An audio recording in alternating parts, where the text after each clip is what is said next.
Magandang hapon mga kalwas, mga kabendot, mga ka-DIY. So ayan, may powder tayo. Ito po ay air blower bendo o tire inflator bendo. Depende kay sir kung saan niya gagamitin.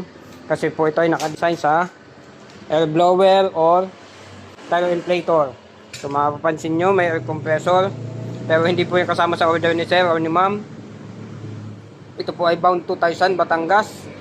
Kay Ma'am Dory Prago. Salamat po ulit sa tiwala ma'am. Pangalawang order ni ma'am. Nag-order na siya ng 2-in-1 na set. So kagaya po yun. Halos kasing laki po yun ito. Kasi yan po ay mga 4-in-1. May powder tayong 4-in-1. Dalawa. Bound to Quezon City po yan. So ito po ay yan. May kasamang halos, ito po ay halos 3 metrong para sa supply hose ng air. Tapos magiging sa outlet. Papunta kung ano ikakabit ni sir na nozzle.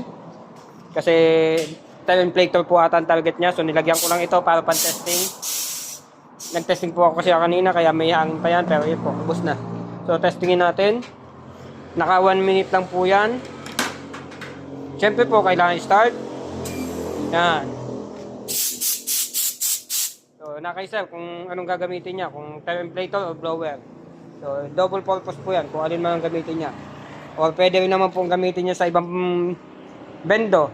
Kasi yan naman po ay bendo, nilagyan lang naman na solenoid valve sa loob.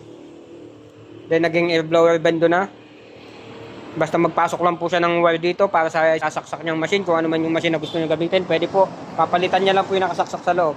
So ganun lang po siya kasimple.